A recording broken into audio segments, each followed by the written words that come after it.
Hello and welcome to the second edition of the Blue Array broadcast. This week I'm joined by Andrew Jervis, the CEO and co-founder of ClickMechanic. ClickMechanic is the UK's market-leading platform that connects car owners who need repairs, servicing and inspections to the UK's best mechanics. Andrew discusses the formation of ClickMechanic and how it all started back in 2012. We have a brief insight into their marketing process and how they measure a successful campaign. He reflects with great pride on how his team managed to deal with adversity when faced with the COVID pandemic last year, and how they innovated quickly to continue their growth. Finally, Andrew discusses the importance of having a robust, ongoing SEO strategy and the lessons learned along the way in its implementation. Hello Andrew, how's it going today? Yeah, very well indeed. It's nice to be here. Yeah, thank you very much for your time. It's great to have you on the show for our second episode of the Blue Array broadcast. Would you be happy to just tell us a little bit about yourself and really what inspired the formation of ClickMechanic? Yeah, absolutely. Yeah, my name's Andrew, one of the co-founders of ClickMechanic. A bit about myself. So I come from a family who've been involved in the automotive industry going back generations. So my grandfather was involved with it. My dad, he owns a Kia dealership. One of my brothers is a mechanic. He owns his own workshop. So you can imagine it's an industry I've grown up around. After graduating from uni, I originally worked in banking for a little while before turning my attention to the family trade, you could say. And ClickMechanic came out of a piece of research I did for my research master's at the University of Manchester. So I did a whole big thesis on the issues that existed in automotive repair and models to help alleviate that. And then joined a technology accelerator in London called Entrepreneur First, which is where I met my co-founder Felix. And away we went with a mission to bring trust, transparency, and convenience to car repair. And I guess in terms of how the actual product functions, it's very similar user experience to Uber, but just for car mechanics. So as a user, you come on the site, get a fixed price industry standard quote. If you're happy with that, you book in, we match you with a mechanic, to take what work you've booked, and then you leave them a review. With the gradual easing of restrictions that we've seen this week, I was wondering if you were happy to cast your mind back to last year when the whole COVID pandemic took hold, and if you're happy to share some of the challenges that your business has faced in the last 12 months dealing and reacting to that. Yeah, no, great question. I think, if we cast our mind back 12 months ago when COVID first hit, I think things accelerated extremely quickly. So I remember there was a little bit of kind of tension around the country, and we started to look at this and prepare for it. And I remember we did in preparation for what we thought might come, we did an all company work from home Friday, just as a trial run, thinking that maybe in the coming weeks we might all have to do that. And I remember within a matter of days, I think beginning of the next week, it was like recommended everyone should work from home. And then we were like, wow, okay, we're into this. And we haven't returned to the office since, to be honest. And we subsequently don't have an office at the moment. So in terms of the impact it had on the business, so obviously everyone working from home was a big shift, but the team responded amazingly well to that. In terms of like traffic and customers and so on, obviously the advice was to stay at home, don't travel, and car usage dropped massively. I think it was dropped about 70% within a matter of days. It was huge. Yeah. So we literally overnight, we saw our traffic to our website drop 50%, which was a moment of, wow, what's actually going to happen here? This could be really bad. So we were, instead of feeling sorry for ourselves, we threw together a ClickMechanic COVID war room where we had like a check-in every morning, and we divvied up key sort of owners of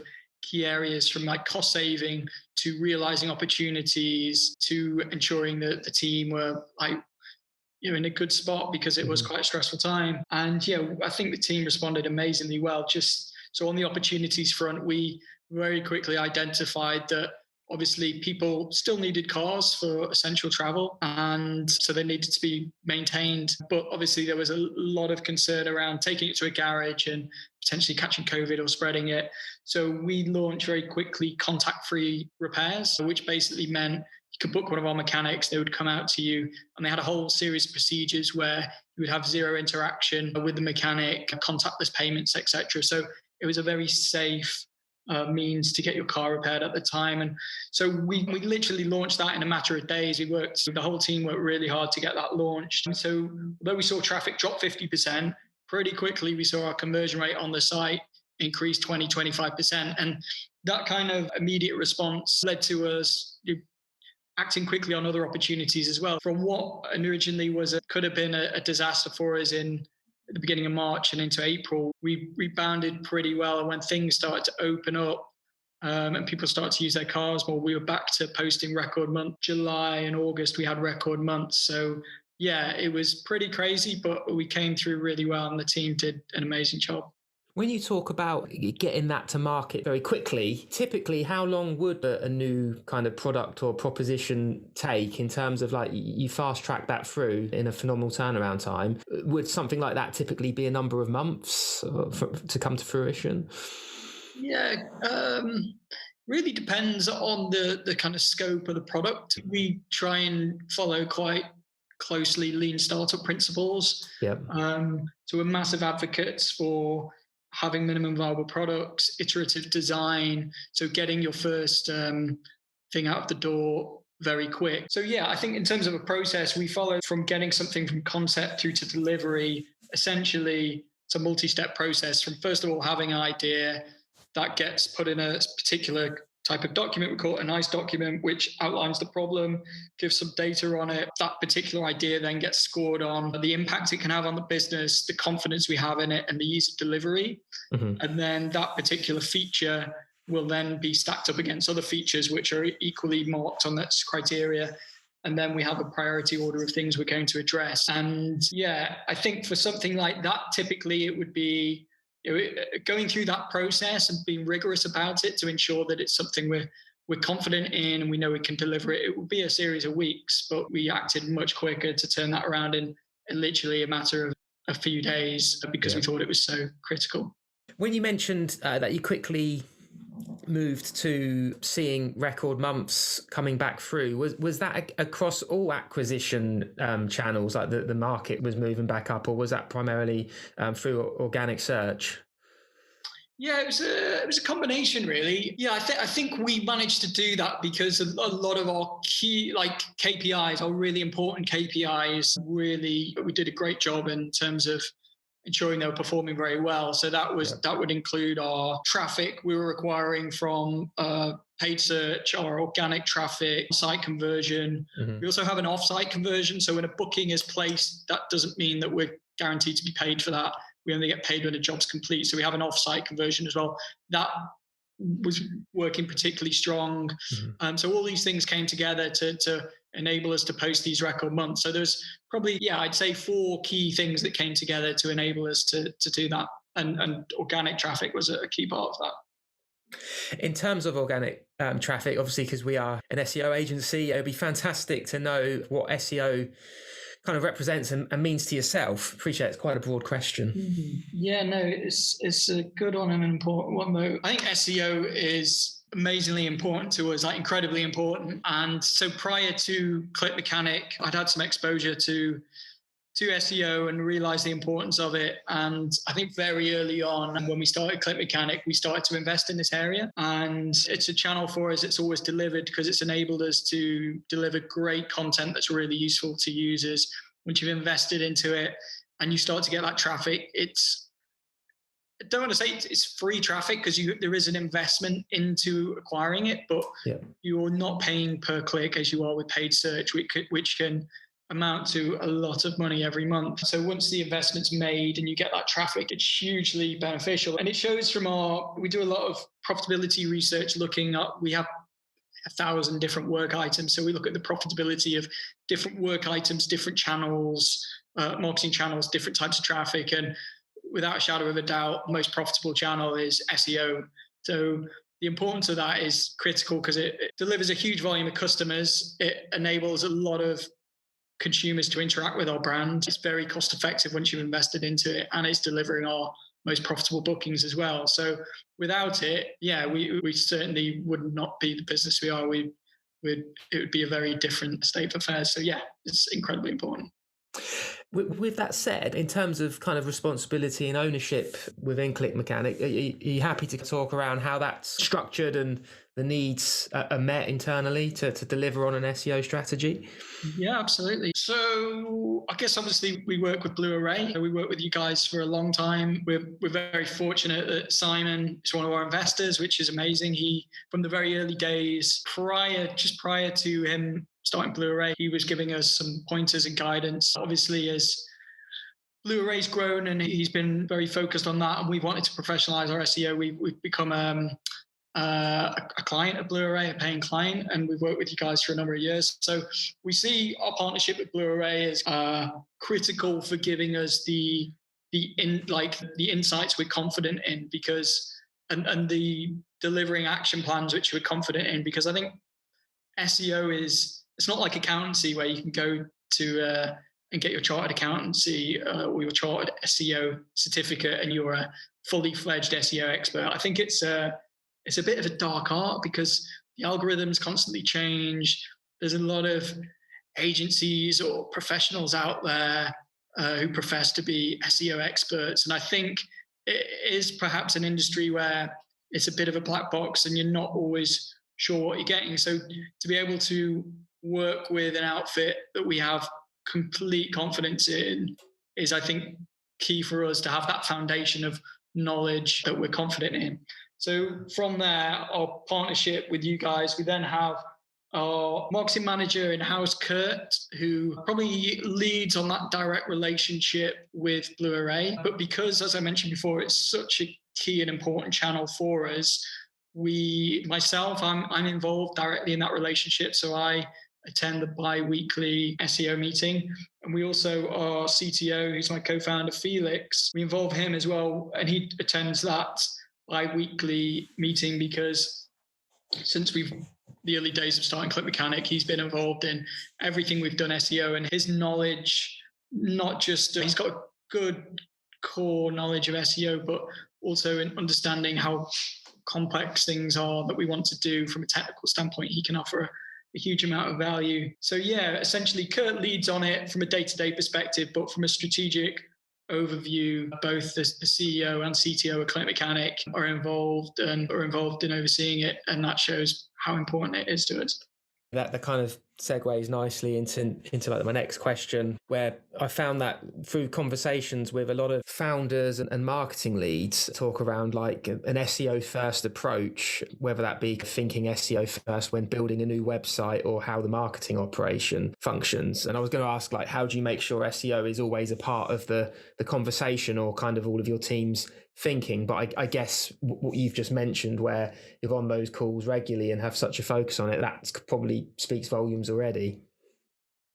Obviously, in any business, there's lots of different teams and lots of different stakeholders, and everyone kind of has their own priorities. And I think, as being in the fortunate position of being the CEO and having a good overall perspective of the whole business, I think what that does is you can probably see a little bit more unbiased, maybe where some of the key areas are that you really need to make sure you don't let the ball slip and you really invest in. And I think SEO is that. And I think we've learned as well a bit of a tough lesson in the past as well, because in the early days we invested hugely into SEO and it paid massive dividends for us in terms of helping with our growth, getting hundreds of thousands of unique visitors every month, delivering hundreds of thousands worth of revenue every month. And unfortunately, probably 2017, 2018, we took our finger off the pulse a little bit with it. We didn't prioritize it.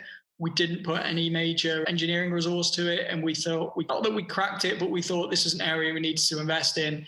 And we probably really underinvested for at least 12 months. And then come October 2018, there was a new algorithm update and we were hit pretty hard, and it had a massive impact on the business. It took us a good chunk of time, at least 12 months, to get back to where we were. So then we learned the hard way that actually this isn't, it's not always going to be the golden goose that's always going to deliver and grow. And I think even just to stand still with SEO, you have to invest a certain level into it, and to really make it excel, you have to invest that bit more. I think just us as a business, and particularly the the founders really believe in it, and we will ensure that it's always front of mind in whatever decision making and planning we're doing.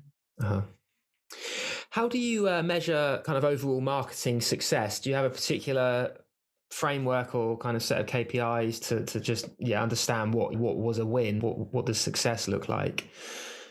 Yeah, we're very performance focused. So we're massive advocates for performance marketing. Yeah. We tried doing brand stuff as well. We honest, an experiment, £500,000 on TV, which was incredibly hard for us to really measure and monitor the ROI on that. So I guess first and foremost, one of the top KPIs that we believe in is the unit economics. So how much you're acquiring a customer for, and how much you're getting from that customer. So for example, say we have a booking that's we take £20 commission on.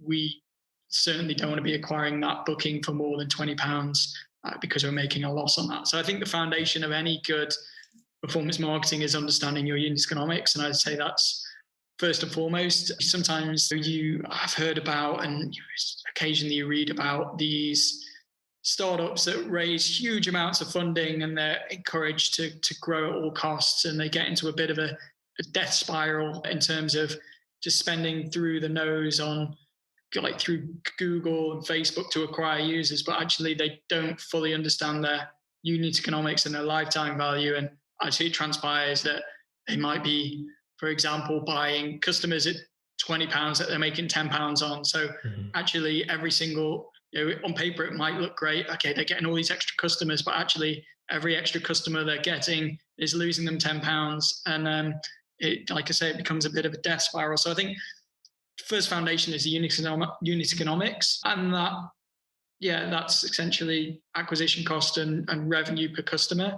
And then you're looking at the lifetime value as a customer as well. So you could be, for example, you might be making £10 commission on the first booking from a customer, and you might be acquiring them for £10. But actually, if you look at the lifetime value of that particular cohort of customers throughout their whole life, they're making you £50. So actually, that's ultimately you're going to be making a gross profit of £40 there. So I think that's the foundation. That makes sense. And then from there, if you know your unit economics, it's about scaling it as much as possible within those investment principles. So I guess what we, for a paid search agency, it's very much a case of, okay, we will get us as many customers and as much traffic as you can, or as many customers as you can, £10 per place booking, for example. And it's just a numbers game and an optimization game from there, really. Yeah.